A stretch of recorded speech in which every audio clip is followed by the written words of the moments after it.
기도합니다. 아멘. 하나님 말씀은 마태복음 26장 36절로 46절에 있는 말씀 함께 교독하겠습니다.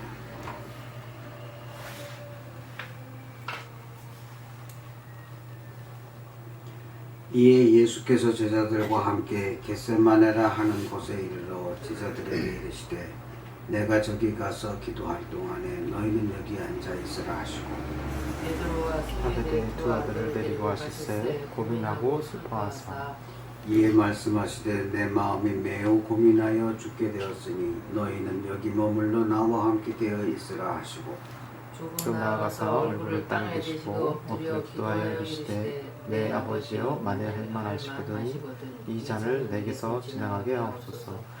그러나 나의 원대로 마옵시고 아버지의 원대로 하옵소서 하시고 제자들에게 오사 그 전한 것을 보시고 베드로에게 말씀하시되 너희가 나와 함께 한 시간도 이렇게 깨어 있을 수 없더냐. 시험에 들지 않게 깨어 기도하라. 마음에는 원이로되 육신이 약하다 하시고 다시 두 번째 나아가 기도하여 이르시되 내 아버지여 만일 내가 마시지 않고는 이 잔이 내게서 지나갈 수 없거든 아버지의 원대로 되기를 원하나이다 하시고 다시 일상을 보신즉 그들이 자니 이는 그들의 눈이 피곤하니라. 또 그들을 두시고 나아가 세 번째 같은 말씀으로 기도하신 후 이 제자들에게 오사 이르시되 이제는 잡으시라. 보라 때가 가까이 왔으니 인자가 주인의 손에 팔리느니라. 다 같이 일어나라 함께 가자 나를 파는 자가 가까이 왔느니라. 아멘.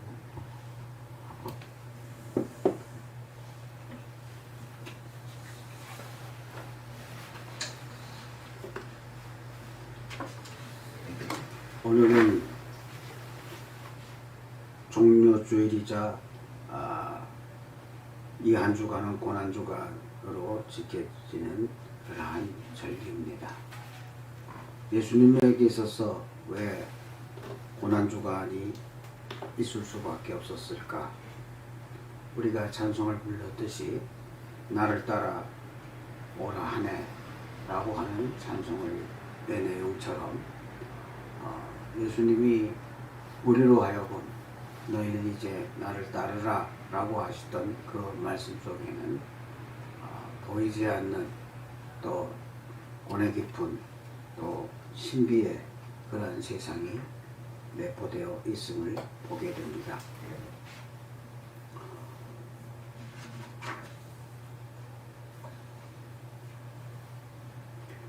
이스라엘이 약속의 땅으로 들어가려고 할 때 광야를 헤매던 40년, 또 예수님께서 광야에서 금식하신 40일, 또 모세가 시내산에서 40일 동안 금식하면서 십계명을 돌파원으로 받았던 그 일, 또 예수님이 무덤에서 40시간을 계셨고 부활하신 후 40일간 이 땅에 계시다가 승천하셨던 그런 일들, 이런 것들을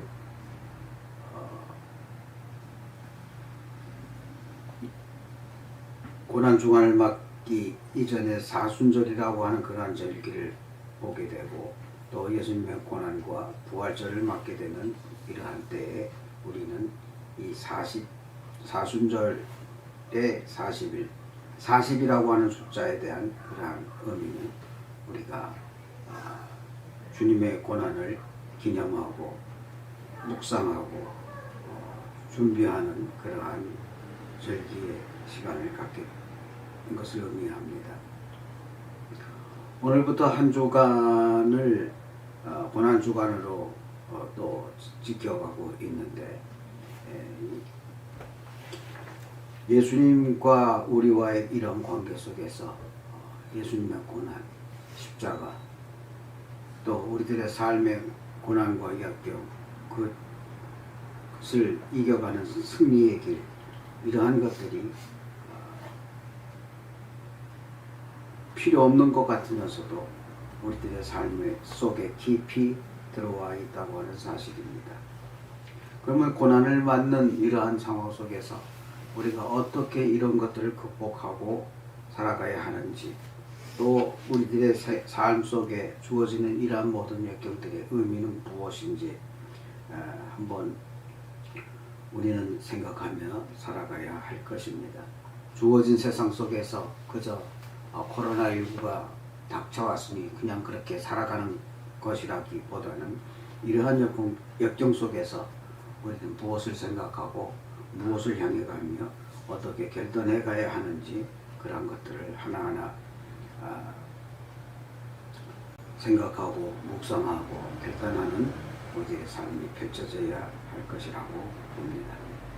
오늘 본문의 말씀을 보게 되면 예수님의 겟세마네 동산에서의 기도입니다. 예수님께서 제자들에게 겟세마네 동산에 올라가 너희는 여기 앉아 있으라 라고 하시며 내가 괴로워 죽을 지경이니 너희들은 여기서 깨어 있어라 하시고 베드로와 세베대의 두 아들만을 데리고 또 기도를 하셨던 그러한 장면이 여기 나와 있습니다.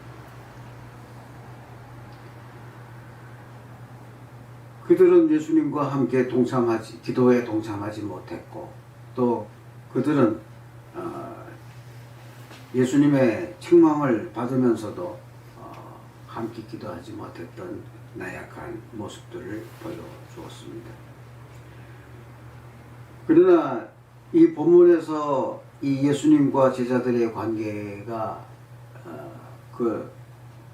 상당히 중요하고 또 그리스도인으로서 신앙인으로서 살아가는 자, 또 기도하는 자의 자세를 생각해 본다면 여러 가지 깊은 의미의 것을 이야기할 수 있겠지만 그러나 오늘은 예수님과 제자들 간의 그러한 기도의 관계라기보다는 예수님이 하나님을 향해서 기도하셨던 그 내용을 가지고 함께 생각해 보려고 합니다.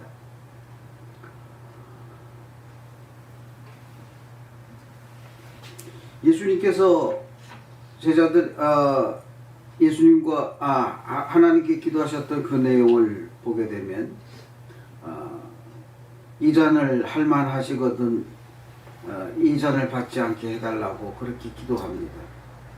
그 이전에 제자들에게 말씀하셨던 그 내용을 그 상황을 보게 되면 내가 괴로워 죽을 지경이니 너희는 여기서 깨어 있어 나를 위해 기도해달라고 부탁하셨던 그 상황과 여기에 이 잔을 할만하시거든 내가 이 잔을 받지 않게 해달라고 하는 예수님의 기도, 아들로서의 그러한 간절한 기도, 이것이 이 잔이라고 하는 것은 바로 예수님이 십자가의 길로 가시는 그 길 속에 죽음이라고 하는 그러한 것임을 우리는 쉽게 알 수 있습니다. 제자들이 자고 있는 동안에 아버지를 향해서 주님은 3번이나 기도를 하고 있습니다.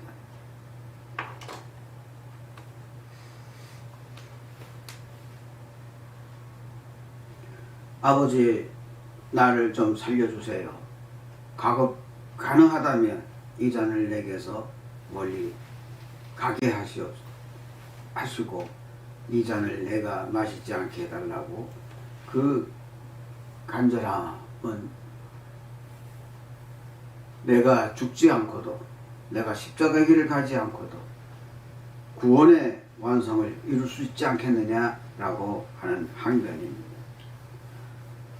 그런데 여기 이렇게 간절한 기도를 하고 있는 아들을 향해서 아버지는 대답을 하지 아니하십니다. 창세기 22장에 나와 있는 내용을 보게 되면 하나님이 아브라함을 시험하시려고 그를 부르셨고 그래서 아브라함이 내가 여기 있나이다 라고 그렇게 대답을 했을 때 여호와께서 말씀하시기를 네 아들 네 사랑하는 독자 이삭을 데리고 모리아 땅으로 가서 내가 네게 일러준 한 산 거기서 그를 번제로 드리라. 백세 얻은 아들을 죽여서 번제물로 드리라고 하는 그러한 하나님의 명령이 떨어졌습니다. 그 본문을 보면 아브라함이 항변하지 않습니다. 3일 길로 아들과 나무와 종과 함께 모리아 땅으로 가고 있는 그 길 속에 아버지와 아들인 아브라함과 이삭 간의 그러한 대화도 거기 없고, 또 이 아브라함이 하나님을 향해서 아니 어떻게 나한테 준 아들을 이렇게 하라고 합니까? 라고 하는 항변도 하지 않고 묵묵히 3일을 걸어서 모리아 땅으로 갔을 때 아브라함은 아들에게 칼을 들어 그를 번제물로 드리려고 하는 그러한 장면이 거기 나옵니다. 그럴 때 하나님께서 천사를 통해서 아브라함아 아브라함아 부르시면서 그 아이에게 손을 대지 마라 라고 하는 음성이 들렸습니다. 그가 정신을 차리고 눈을 떠보니 순양이 곁에 있어서 그 양을 잡아서 번제물로 드렸다고 하는 겁니다.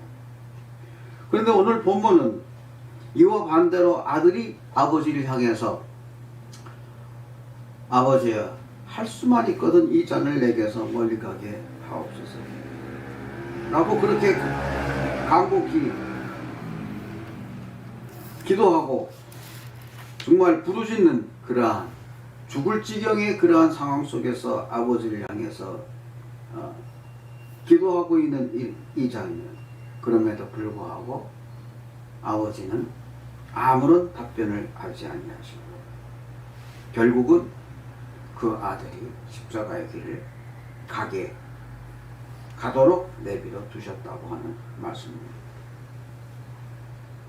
아브라함에게 있어서는 묵묵부답으로서 있었던 그런 상황 속에서 아들이 아닌 순양을 준비해 주시고 그 번제물을 드리게 하셨던 하나님께서 왜 신약에 와서는 예수님이 그렇게 간곡히 부르짖고 있음에도 불구하고 아무 답변을 하지도 아니하시고 그가 십자가의 길을 가도록 내버려 두셨는가 라고 하는 이러한 생각을 해보게 됩니다.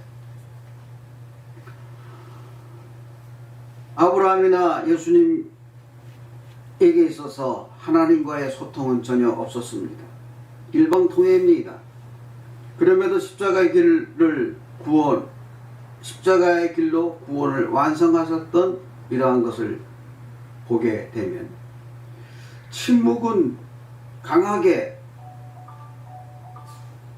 있는 그러한 속에서 정말 침묵 속에 무언가 이루어진 소통일까라고 하는 생각을 갖게 됩니다.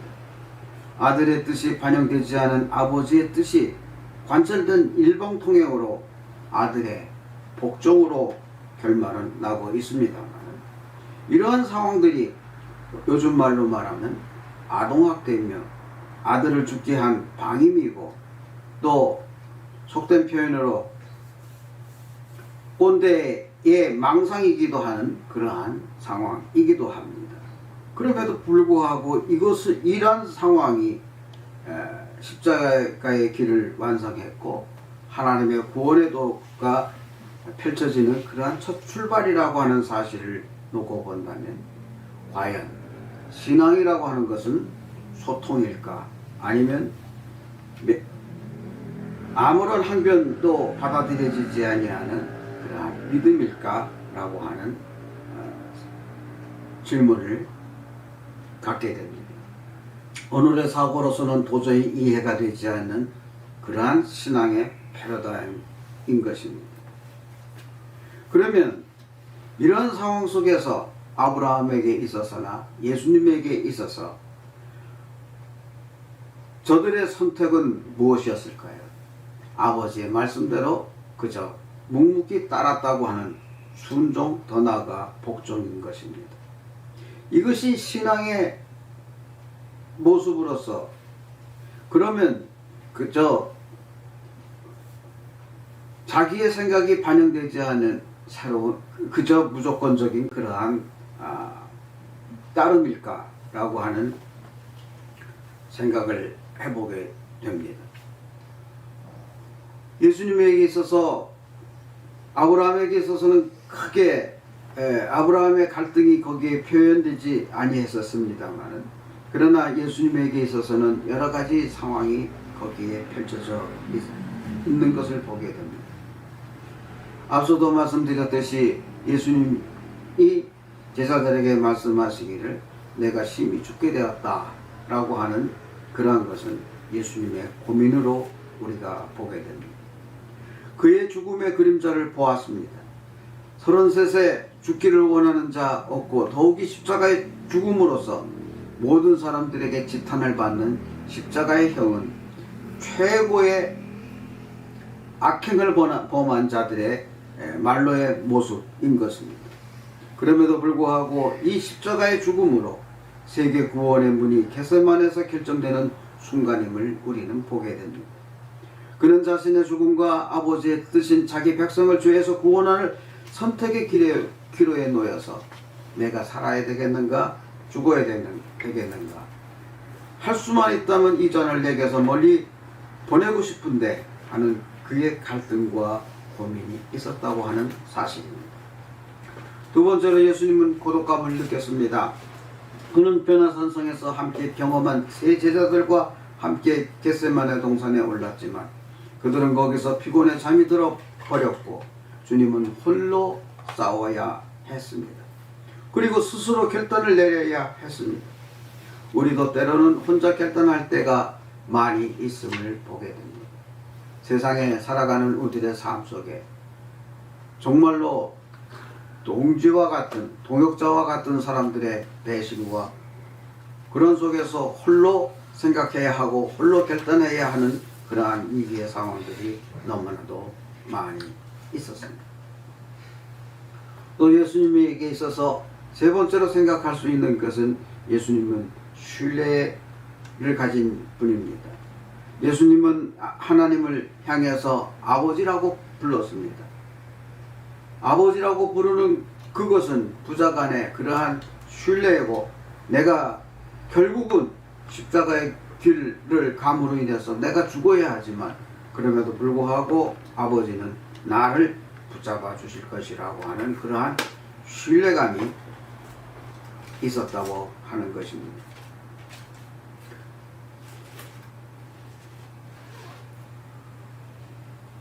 예수님께서 하나님을 향해 아버지라고 부를 수 있는 그러한 유대 문헌에 그 어느 곳을 살펴보아도 그러한 예는 없다고 합니다. 그러는 어린아이가 아버지에게 친밀감을 가지고 대하듯 하나님을 그렇게 불렀습니다. 예수님은 하나님이 자신을 죽음으로 인도하는 줄 알면서도 어린아이의 신뢰로 아버지라고 불렀던 그는 아버지를 전적으로 믿었던 것이라고 볼 수 있습니다. 이렇듯 우리가 하나님을 향해서 아버지라고 부르고 있고 또 아버지라고 부르는 한 하나님을 우리는 신뢰하면서 살아가는 그것이라면 그것은 놀라운 축복입니다. 우리가 하나님을 아버지라고 부를 때 또 그 하나님은 우리의 음성을 주의 깊게 들어주신다고 하는 사실입니다. 우리가 아버지라고 부를 때 사랑하는 아빠를 만나듯 즉각적으로 하나님을 만날 수 있으며 또 오늘도 우리는 하나님을 향해 아버지라고 부르며 하루를 시작하고 또 우리들의 전 일생을 하나님께 의지하며 살아가고 있다고 하는 사실입니다. 네 번째로 예수님에게 있어서는 용기가 있었습니다. 예수님은 제자들에게 이제 일어나자 함께 가자 라고 말씀하셨습니다. 예수님에게 있어서 생애의 가장 암담한 시간, 사람 중에 가장 흉한 것들을 맞이하러 이제 고초를 당해야 되고 채찍을 맞아야 되고 십자가에 못 박혀야 되고 피 흘려야 되고 그리고 거기서 죽어야 하는 그러한 그 곳을 향해서 이제 일어나자 함께 가자라고 그렇게 용기 있는 결단을 내리면서 그는 가고 있는 겁니다. 어쩌면 아들의 입장에서 예수님은 인간적인 입장에서 십자가를 얼마든지 피할 수 있었을 것입니다. 그러나 그는 일어나 마귀들과 싸우러 함께 가자 라고 말씀하시며 함께 가고 있다고 하는 사실을 우리는 볼 수 있습니다.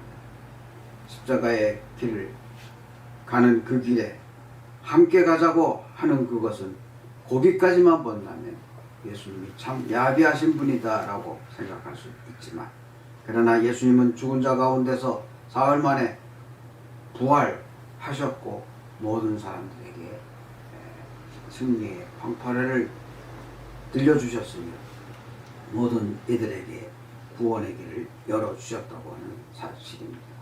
거기까지 함께 가자라고 하는 말씀인 것입니다.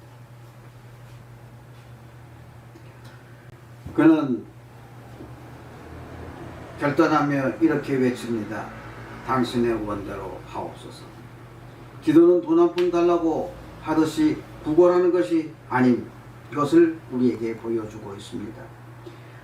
기도는 하나님과의 친교이며 기도는 구한다는 의미도 있지만 그러나 그 기도는 하나님 앞에서의 결단이라고 하는 사실입니다.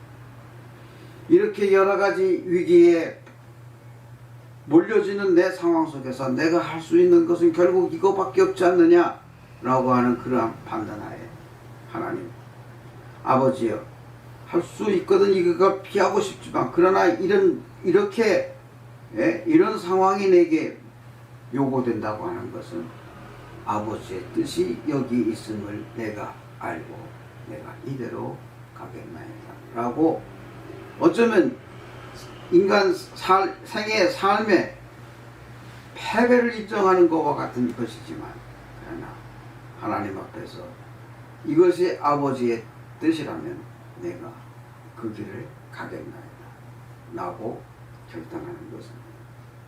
많은 사람들이 국회의원들이 당원들이 원하고 또 당이 원해서 내가 출마한다고 하는 표현을 많이 씁니다.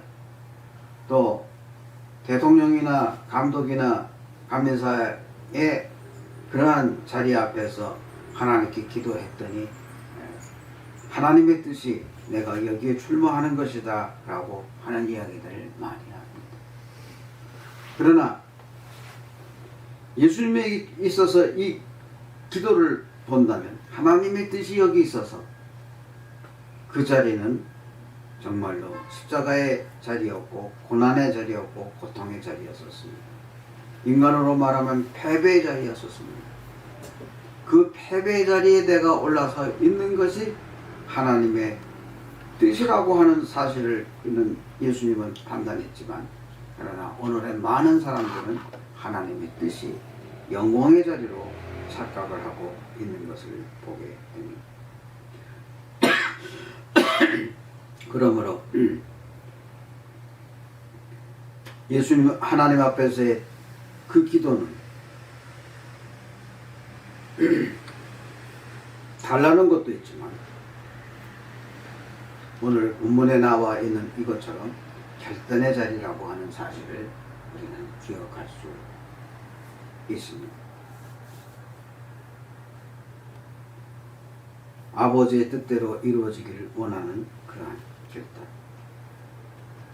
자식 이기는 부모는 없다고 얘기하고 있지만 오늘의 본문은 정반대로 부모를 이기는 자식이 없다고 하는 것으로 받아들여도 어색하지 않겠습니다만 그러나 이러한 관계가 내 뜻이 아닌 하나님의 뜻, 아버지의 뜻을 이루고 세상 질서를 바로 잡아간다고 하는 것이 바로 십자가의 길이며 부활신앙이라고 하는 사실을 기억해야 할 것입니다. 누구에게나 아버지는 있습니다. 그러나 누구에게나 좋은 아버지 얼마나 있을까요? 어쩌면 좋은 아버지는 없는 것일 수도 있을 것입니다. 보통의 아버지라면 창가에서 떨어지는 아이가 아버지 하고 외칩니다. 자연의 법칙대로라면 당연히 그 아이는 떨어져 죽었을 것입니다. 그러나 아버지하고 부르짖는 그 소리에 아버지는 당신의 두 팔로 아이를 받는 그러한 일을 경험한다면, 그래서 그 아이의 생명이 구해진다면, 자연의 법칙대로라면 그 아이는 죽었겠지만 아버지인 당신이 개입해서 그 아이를 구원했다면 그것이 기적일까요? 기적이라고 하는 것보다는 아버지의 손길이 자연스럽게 뻗어나가는 그것을 어쩌면 또 하나의 자연의 법칙이라고 설명할 수 있을 것입니다.